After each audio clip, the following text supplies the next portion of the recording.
Hi guys, it's Ardil from Cambridge Car Audio, and today's video is all about this Defender 90. The car has an awful sound system currently, but that's all about to change. It's going to feature this £10,000 amplifier as well as a load of other exciting stuff like these tweeter pods. In today's video, we're going to be showing you step by step how we built the best sounding Land Rover Defender in the world. So before we get too carried away on today's install, I want to show you exactly what the system comprises of. We've got a new head unit, which links into a processor. Processor links into 3 amps, which runs the front end, as well as a designated sub in the vehicle. So now that's a bit of the schematic of what's going in. Let's show you how we built it. One of the first steps that we do when building a custom system is stripping the car down. Removing the dashboard is a little bit complicated on these, but our team have done it plenty of times, so we're very used to it. In terms of what we're doing at the moment is basically building an enclosure for a 3-inch mid-range. One of the big problems that we face on the Defender is the speaker locations. The 3-inch mid-range location underneath the dash is where the factory location was, but that's literally firing directly into kind of your knee area. As you can imagine, that's not a great place for a mid-range location to play in a vehicle. And these are some of the challenges we face when building a custom sound system. What we managed to do is actually find a really nice location just to the right-hand side of the steering wheel on the driver's side, and another location just above the glove box area on the left-hand side. What this allowed us to do is come up with a really cool little solution. What we're going to be doing is basically taking a mold of inside the little cavity to mount a mid-range location, change that from playing into your knee area to having a far higher position mid-range location, which will sound far better and really make the most of those Audison thesis 3-inch mid-ranges. What's actually involved is obviously removing that dashboard as you saw earlier. Then what we're going to be doing is taking a mold. We need to protect the dashboard, of course, because this is a client's own part and we don't want to make any damages to that. Plus, this system can be completely reversed, which is the coolest thing about it. So after that dashboard is now being protected, we're now using fiberglass matting to, in essence, create a mold of that area. We use a range of different solutions mixed together and building a really firm, nice structure for the new system to work in. That enclosure is completely custom, and that's why you can't use materials like MDF or metal. These things need to be kind of molded. That's why we use the resin to really flow down into those deep cavities, creating a perfect structure, perfect mold, as well as allowing the system to be fully reversible, come out and also move to another vehicle. Your investment is there for your product, and also no damage is done to the vehicle at all. One of the biggest challenges of using fiberglass on anything really, especially in car audio, is the kind of possibility of it going wrong. You're getting your mold wrong, you're not leaving enough time for it to set, and in essence, you need to cut it apart and redo it. This can add a lot of time onto the install. The other difficulty is actually allocating the right amount of time to an install. Whenever we're building packages, like you'll see on our website, we've set dedicated time allocated to how long the install takes. These things are not quick. You have to leave it time to set. You need to make sure everything is inch perfect. Plus, as you can see here, when we're cutting, if you get this slightly wrong, you have to literally pretty much redo it, which obviously adds on a lot of time. Now we put that mold into the vehicle to test fit. Then we 3D print a little adapter that moves that mid-range location slightly on axis, giving a far better sound acoustically in the Defender. We've made some adjustments to the shape. Now it's time to really bulk up this panel. What we're using is fiberglass filler, and this is really giving everything the strength it needs to help that mid-range perform as it should. So after that fiberglass filler is all set, it's now time to just sand it down, make sure everything is kind of smooth, and then ready for the body filler, which is kind of the next stage. One really important thing is the combination of what we're using here. Fiberglass work as well as 3D printing. Completely transformed our installs. Years back, we were so limited and we weren't able to do as many custom solutions, and we got stuck and it limited our options for our clients. Now with the level of skill that we have in our team, we can set the boundaries way beyond what we were able to achieve before, plus what the industry can even achieve. So these combination of the two skills of the fiberglass work as well as 3D printing has really combined together to build a far better solution for our customers and sonically in a vehicle to be able to install products like this in a car like a Defender 90. Now it's time for body filler. What this is basically a layer that gets applied to that top of that fiberglass filler, and this is then going to set, and then we're going to again sand that down to give a nice smooth finish. This is really important to making sure the cosmetic side of the install looks amazing. This is because once it's everything smooth underneath, then this will give us the perfect opportunity to get that trimming inch perfect with no little bits and bumps underneath the actual material itself. So this is really important. We get this inch perfect and really smooth for that finished touch. We already know someone's going to comment below saying, why are we spraying the inside of a panel that's not visible? It's just because we don't settle for anything less than perfection. Now it's time for trimming. And this is a really important part that again gets done completely in-house. We're using a really powerful contact adhesive that's spraying all over the actual custom box itself. Then we're using Milano, which is similar to Alcantara, but the reason why we use Milano is not only to match the current interior that's in the vehicle, plus this has what's called four-way stretch. So when we're going around small panels like we are here, it's really easy to get round, and it makes our life a hell of a lot easier and saves a lot of time. Plus the finish is absolutely incredible. What we're doing here is a really cool little trick. If you're ever cutting around into a circle, cut lots of lines down into the middle and then push around with either a knife or a trim tool to go right into those edges, and then you can push all them back and away you go. It's all done. The reason why we've got this mid-range going into this custom location, not only does it move the sound up in the vehicle in terms of a soundstage, it's also going to really help with that mid-range going into mid-bass frequency response from a speaker. The reason is because that speaker now has wadding behind it, as well as is in a really nice solid structure. So any speaker mounted into a solid structure is going to really have a lot more depth and help it perform a lot better. As you can see, it matches really nicely into the interior, plus looks absolutely incredible. You've got the grille there protecting the speaker, and we've moved that soundstage up in the vehicle. It's now time to clean everything down and focus on the mid basses that are going to be going underneath the seat. This, I'm sure, as the comment section will come up after this video, this is not an ideal solution for a mid bass. However, there is no other way to add a mid bass in other than going into the door, which our client didn't want. So this is the option that we're going for. But honestly, when the finished results come out, this sounds absolutely incredible. The mid-bass response going into the box is really important.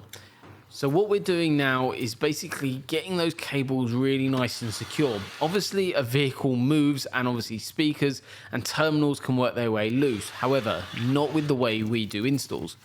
What we're doing is actually soldering wire together to make everything a really solid connection, taping everything, looming everything up. The cable that you've also got here is fully oxygen free, so a really high quality connection grade cable, which is the brand of it. The connector we're going to be using is something called an XT60 connector. These are really useful. Reason is because they're a quick release design. You can easily disconnect them, so if anyone ever needs to go in, service the system, or also just remove that speaker from underneath the seats, you can easily do that with those quick release connectors. It makes sense, it's easy to use, plus a really solid way of doing things. So now that speaker is ready to be mounted into the vehicle, it needs to be screwed on, mounted into that underseat footwell area, but it's really important we soundproof underneath there as well to build a better environment. We've got a little grille to protect it all, just in case your feet knock it. Now, moving on to those tweeter pods. So here we have a 3D printed mold of an Audison Thesis tweeter with a laser integrated into it. The reason why we're doing this is to get the perfect listening position for the driver. Once that mold has actually been taken, it's then time to build the fiberglass mold of the pod that will actually house the tweeter itself. This is using a complete mixture of different stuff, from 3D printed elements to fiberglass work to random chopsticks, as well as plastic work as well. This creates a really funky little shape for those Audison thesis tweeters to sit and perform in. Tweeters are the most directional part of the frequency range that human ears can hear. That's why these are so important to get on axis, perfect to the driver's listening position. You can run into some serious difficulties when installing a set of tweeters like this. Even if you're a couple of millimeters out from the driver's listening position, it can absolutely ruin a system on this level. We now need to strengthen this tweeter pod to help it perform perfectly. What we're using is resin to basically fill inside here, not only creating a smooth structure for that tweeter to perform in, but also making sure it's really nice and solid. Mounting an Audison thesis tweeter in a Land Rover Defender 90 is a world's first. So we really had to come up with some quirky ways to be able to install it. One thing that we really were concerned about and really kind of challenged us was the ability of how we're going to actually mount this tweeter down. As you can see, there's a little lip towards the front of the actual tweeter itself. What this is going to be used for is actually a bolt position that will go right down through into the dashboard to allow us to actually bolt the tweeter down really nice and securely. Later on, we're actually going to be building a little back plate which will also have another bolt. So the tweeters will be bolted down just like the mid-ranges and also like the mid-basses. So everything is incredibly solid and it can't go anywhere. On the Defenders, you don't really have an A-pillar, so you can't do a custom A-pillar like we do normally in the Lamborghini Aventadors and the Lamborghini Huracans and plenty of other cars that we've done custom A-pillars on. This is the kind of only way to mount that tweeter into a Defender 90, and it's a really cool way of doing it. I'm sure this will actually be copied across the world by other installers, but we had to show it off. It's absolutely incredible, and you know where you saw it first. If you didn't want to invest the over £1,000 mark on the Audison thesis set of tweeters, we also do plenty of stock look upgrades. This still involves 3D printing an adapter so it can be fully reversible, but it just means that the sound will be better, but everything's hidden.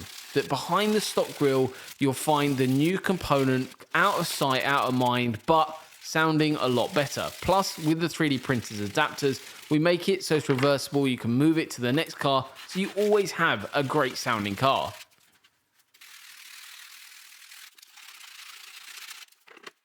For the tweeter preparation, it's very similar to what we showed you earlier with those Audison thesis 3-inch mid-ranges. Firstly, we've got to get everything as smooth as possible with a sanding pad. Then we're using body filler, and the pink stuff is a little activator which makes everything firm up a lot quicker. What we do is we apply this onto a board and a little scraper tool to then apply that to the actual housing itself. The little scraper tool we're using to actually apply it is really malleable in terms of getting around those curvature to give a smoother finish. The smoothness is really important because this is building the foundation for where we're going to be applying the actual material. We're going to be finishing it off in that same Milano like what you saw earlier with those 3-inch mid-ranges, because that's going to give a really nice aesthetic feel in the vehicle, blend in nicely, plus it looks really cool. Now this initial coat is done, it's now time to leave it to dry. This needs to set so then we can all sand it down and make sure it's nice and smooth. To do this, we're using a sanding pad. You can buy these from your local B&Q or Homebase. The reason why we use this, firstly, it saves a load of time and it stops your hands from hurting so much, especially when you're sanding a lot, especially at the speed we're doing right now. Obviously, this is very, very sped up. It does take a lot longer to do this, and it's also important that we get everything perfect because we don't want to go too far with that sandpaper. They're now all sanded and smooth. It's now time to wrap these bad boys in Milano. Here we have before and after. So this is the finished results. As you can see, there's a hole at the bottom to run the cable through, but now let's add the tweeter in. We've actually cheated a little bit. We've already customized the tweeters, but we thought we'd show you the unboxing and what box they actually come in. You can tell by the quality of the box and how it's all displayed. It's incredible stuff. All of the thesis range come with that set. The cables then fit really nicely in, and as you can see, measured perfectly to allow the tweeters to sit in. It's always important to clean your tip, no pun intended. Now we're back to being serious. Then we solder the XT60 connector together. Then we apply some heat shrink as well over, which comes as part of that XT60 connector.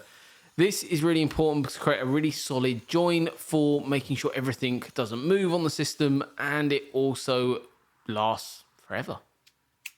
After the XT60 connector is made, we then apply some cloth tape over all of the cabling. This is important not only because it looks really nice and neat, but also it helps with resonation and stops any rattle. And there you have it, the finished results. They look amazing.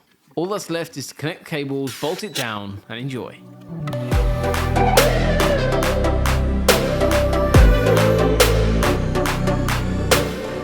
It's radio upgrade time. We're using the flagship ALPINE radio, and this is really cool because this is where all the functionality comes from.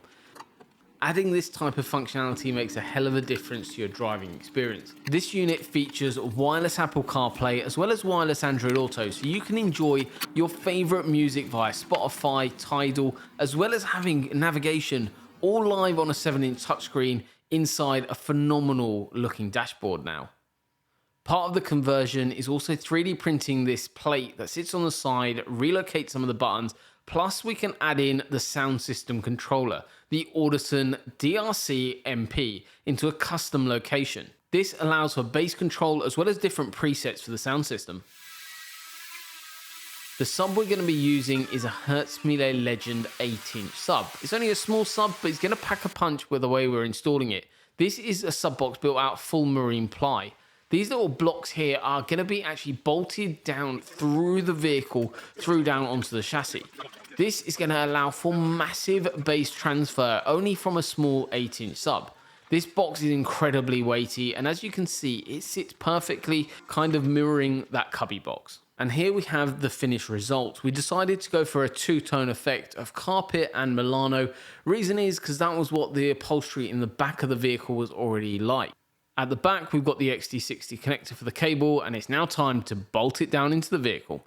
The sub is now going in, connected up with that XT60 connector, of course, taped up, so no rattles or resonations, and then we've got the 8-inch sub being mounted dead straight into the vehicle. It's so important to bolt a sub down as securely as possible. It makes a hell of a difference with bass transfer into a vehicle, and this 8-inch sub will really kick properly hard.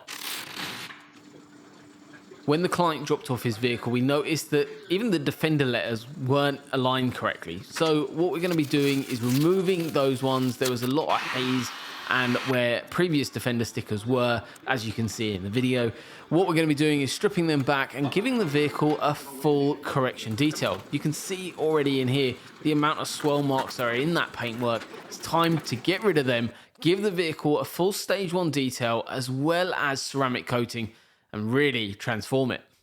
So we start off by giving the car a good wash and a dry. Then we really assess the paintwork itself to see what condition the paintwork is in.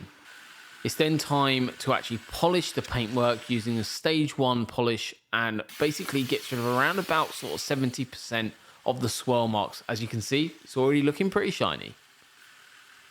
Those Defender lettering that you saw earlier, all hazy and also misaligned, it's now time to replace them.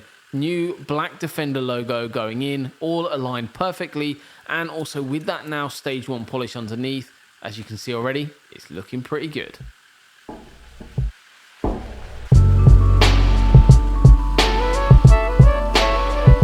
The vehicle already had some Dynamat already installed, which is soundproofing, but in the areas that weren't covered, like underneath the seats, we applied the Skinz soundproofing. It's a 3mm layer, acoustic layer that helps with bass transfer and road noise reduction, as well as rattle reduction. Along the roof, we've not only got soundproofing, but also a 6mm panel liner to stop condensation.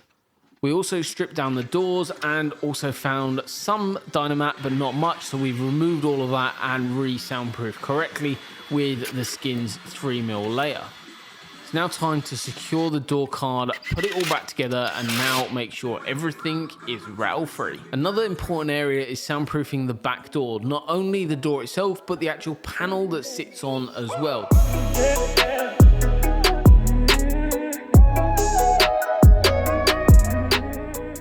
A couple of the tools you'll need to apply soundproofing is a Stanley knife or a sharp knife, a roller, as well as a heat gun. It's really important you use a heat gun, and also the surface is very clean because it helps the soundproofing adhere to the actual panel itself. Once the panel's all done, it's time to bolt it all back together and make sure there's no rattles whatsoever.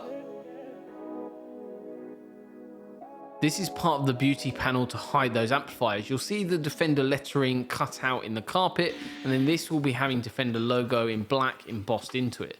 Now we're going to be starting to trim and also build the framework to actually have a removable panel to actually show the amps or hide the amps at our customer's leisure.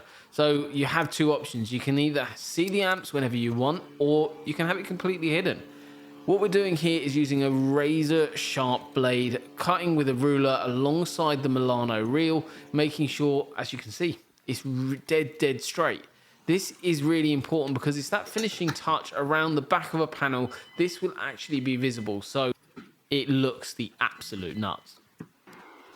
It's important that we take all the correct measurements for the panel to not only keep costs down in terms of material, but also just to save a little bit of time when we're actually doing the trimming work as well. When it comes to upholstery work, the reason why we use Milano over Alcantara on a lot of our installs is because of how stretchy it is. In terms of actually finding and sourcing that is really difficult. Originally, when we were looking at materials, we trialed with quite a few different ones. We trialed with real Alcantara, we tried with carpet. We still use a mixture of all of those depending on the panel that we're building. You could very easily use our full Alcantara on a system like this panel. Reason is because it's very flat and there's no curvature. However, we want it to blend in nicely with the rest of the interior, like the headlining, as well as all the other components that we've added in. Hence why we're using it here. Again, contact adhesive using proper spray glue to adhere to that panel perfectly. Then going around, I mean, this is the actual back of the panel itself, but look how much time we're spending making sure it looks really nice behind the scenes. But even though this is actually pretty much a hidden panel, there's a couple of tools that we use to make everything inch perfect. Firstly is a little squeegee. This doesn't damage the material, but it makes everything line up really nicely. Then we use a very sharp blade to cut through the material. With the sharp blade, you can cut through individual layers of the Milano, but that takes a lot of skill. It's now time to mount the amps, and this is the show-stopping part. What we've done is save this right to the end because this is the Audison Thesis Venti and the Audison Thesis Quattro are going to be mounted here. Again, this structure is all built out of marine ply, just like the sub boxes. Our client was really strict on one key thing. He uses the vehicle off-road and wanted to ensure that obviously with the investment of this level of kit, that everything wasn't going to become loose over time and everything was really nice and solid. So we went way above and beyond on this install to make sure everything was insanely secure. It was a bit of overkill, but we couldn't risk anything with this one. So obviously when we're installing a £10,000 two-channel amplifier, it is essential that we get this inch perfect. That amp can't move, that none of the connectors can be disconnected. Plus also the level of components that we've got going in, not only the amps, even the cables. I mean, the cables themselves, even just for a set of RCA leads, were over £100 a set. So every single part of this install deserved the level of respect, attention to detail that it got. We want all our customers to be happy, no matter the spend. However, if you are investing this level of money on equipment, you don't want any issues. And that's why we put so much care, time, and effort into every system we do. So the amplifier you can see here is something called an Audison Thesis Quattro. It's basically one step below the Audison Thesis Venti. It values in at about £3,500. So this is going to be running the tweeters as well as the mid basses underneath those front seats. Just to go through some of the specs with you, at 4 ohm, which is the impedance of a speaker, it's running all 4 speakers at 160 watts RMS, and this is at Class A amplification, the purest form. This amp also weighs in at 10.3 kilograms, which is pretty weighty for an amp, but it is what it is when you want the best.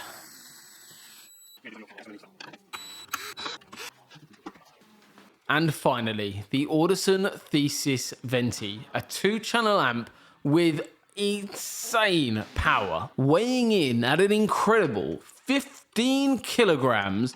And also, basically, this is 2 amplifiers in one. It's got 2 mono amplifiers in it. At 4 ohm, it runs at high power mode, 400 watts RMS. Absolutely bonkers. With all that power, we know we're going to get some questions about this. Why are we not running subs and the whole system from it? It's only a 2-channel amp. That's why it's going to run the Audison Thesis 3-inch mid-ranges in those custom enclosures. So what Carl's doing at the moment is basically testing prototypes of the Audison Thesis Venti and the Audison Thesis Quattro. The reason why we've got them at angles is because we need to actually hide more products behind there. We've still got 2 more products to lay in, the processor as well as the Hertz ML Power 1. This is basically the foundation of how the amplifier mounts onto the actual board itself, fully bolted down, as you can see, nice and secure. So there's 6 bolts all the way along, top and bottom, making sure this amp is not going anywhere. It's now time to mount the processor as well as the Mille Power 1, which we're running the sub, plus run all those cables and make everything look amazing.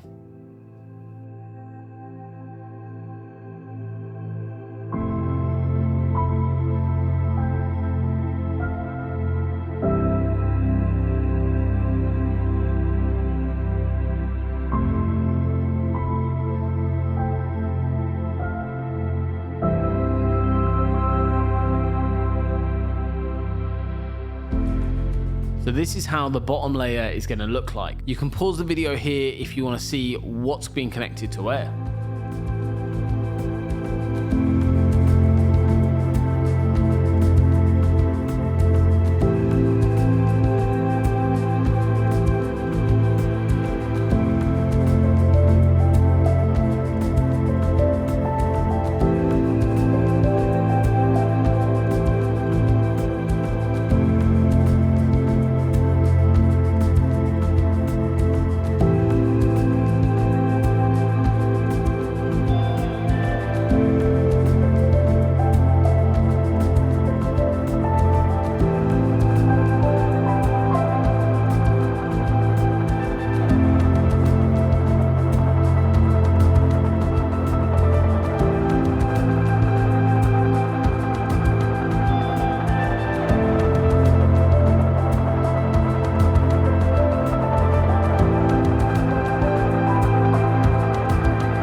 And there we have it. The Audison Thesis Venti is installed. Looks insane and sounds even better. It's in the custom enclosure. There's a panel that hides it all. Plus, also you've got the vents in here. There's 5 fans running the system, keeping everything nice and cool, running to optimum temperature. We've also then got the actual sub itself, which looks beautiful, sitting there, nicely bolted down. And we've also got the checker plate seat, which matches the rest of the interior. And we've also got checker plate all across the floor as well. Obviously, this interior is now finished off perfectly with those Audison Thesis front end of the tweeters, the mid-ranges, as well as the mid-basses, giving that beautiful soundstage right up front, creating the perfect soundtrack for this Defender 90. It's now time to listen to this incredible system. However, that's for the next video, so smash that subscribe button and we'll see you on the next one.